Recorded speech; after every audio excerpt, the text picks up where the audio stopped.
A zero-emission distillery putting out some great whiskey might sound too good to be true, but it's not. This week, let me tell you about the triple blend Uais whiskey from Ahascragh Distillery.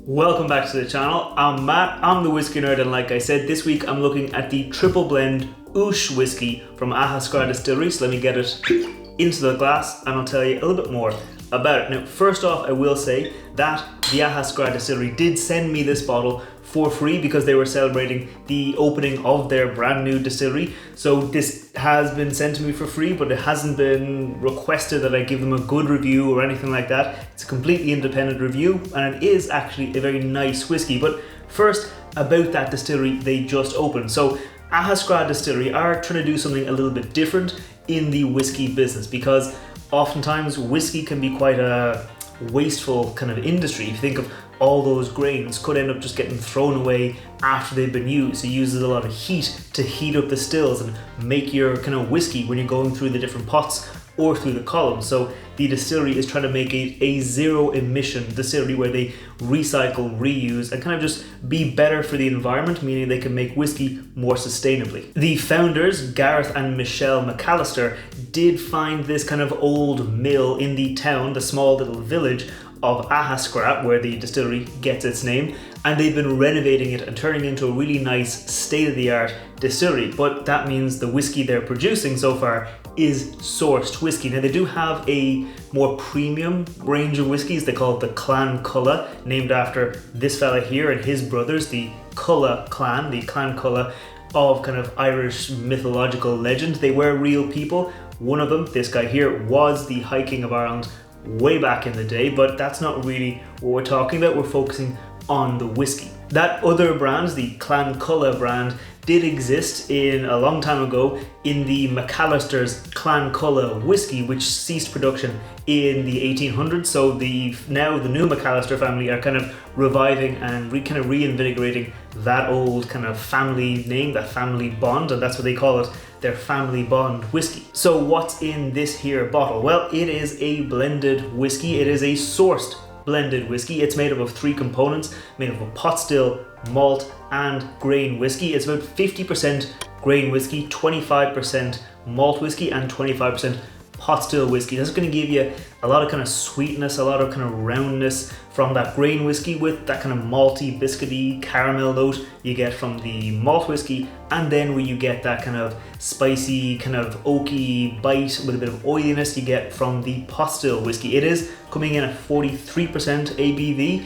I do prefer whiskies maybe a bit higher, maybe at 46%, but 43% is at least not down at 40, so you got to give them credit for that. It's also not the most expensive of whiskies. Now, I had a quick look online. You can see it for between 36 and 42 euro, depending on the shop you're looking at. So it's not the cheapest whiskey in the world, but it's also not as expensive as some other sourced whiskies which have been coming out lately that have been up around that 50, maybe even 60 euro price range. So it's definitely in that more kind of affordable range. It was matured in ex-bourbon and virgin oak casks, so you're going to get some of that kind of caramel butterscotch notes from those ex-bourbon casks, and then the virgin oak casks are going to give you a kind of like spicy notes, maybe a bit of richness as well. One last note on the name, Uais. It's pronounced like O-O-S-H. It's named after this guy right here on the front, Carol Culloch Uais. So Culloch would be like the family name, like the Clan Culloch, and Uais was kind of his name. He and his two brothers, they killed the former High King of Ireland. They took over. This guy was the High King of Ireland for about 4 years before he in turn was driven off and had to flee the country. So that's just where you get the name from it. And if you're wondering how to pronounce that Irish word, it's Uais. So just there you have it right there, but that's enough talking. Let's go in for the nose. Cheers. Immediately it's very like honeyed on the nose, but also like a lot of kind of vanilla buttercream kind of frosting, if you think of it. Like, this does remind me of like a honey cake, where you get that honey that's been soaked into the kind of the bread of the cake, and then you get that vanilla buttercream frosting on top. Like, it is very nice and sweet, but you still get a lot of that kind of grain sweetness coming through. You get that sweetness from the grain whiskey, from the corn that was used there it does come through, hasn't really been overpowered, just giving it a nice, very sweet approach on the nose.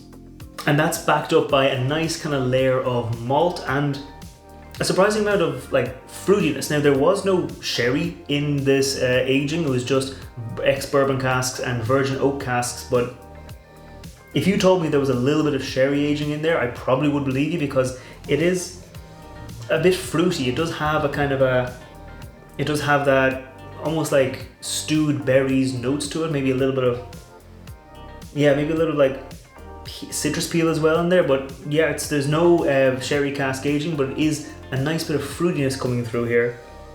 And I wouldn't say on the nose that there's a huge amount of spice. Like, pot still does sometimes give you a kind of black pepper or white pepper, that kind of spicy note to it, but I'm not really getting a huge amount of pepper on the nose at least. Yeah, so I think I'm gonna go in for the palate now. Cheers. It's sweet. It's got lots of kind of sugary vanilla notes in it there, and then it moves into a nice kind of rich backbone of malt. Like on the nose, I was getting that nice kind of malty, biscuity note. It's less like a cake on the nose, definitely was leading in like a cake.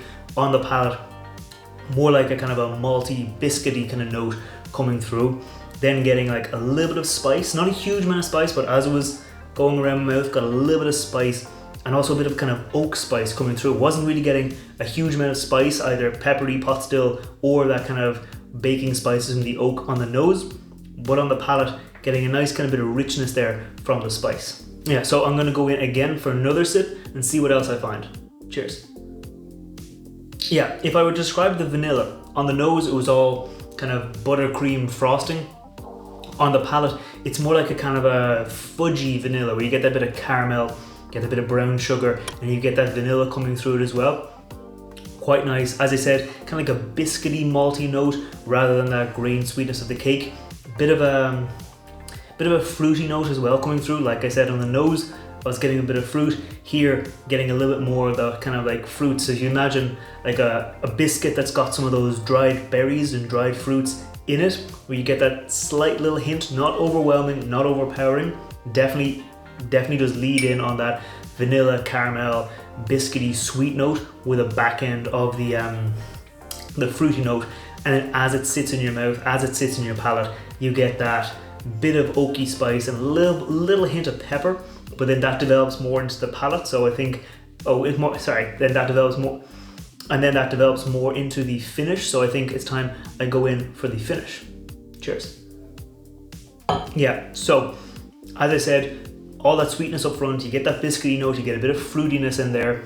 Then as those notes start to fade off, that oaky kind of spicy note, a little bit like a tingle of like white pepper on the tip of my tongue, and then that kind of oak spice does kind of come to the fore as the other notes fade off.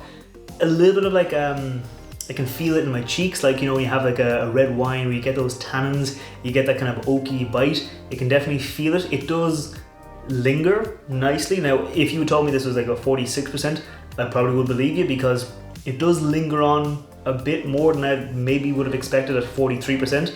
Not the hugest of finish, not the most complex of finishes, but a very nice, easy to enjoy kind of finish coming through here, even down at 43%.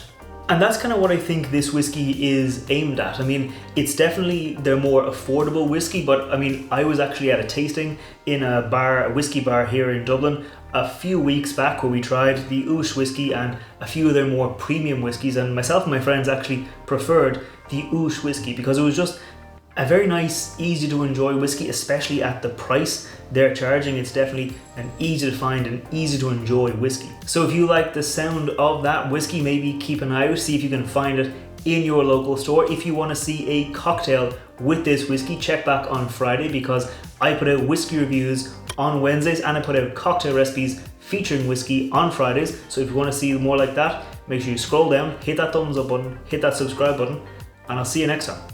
Sláinte.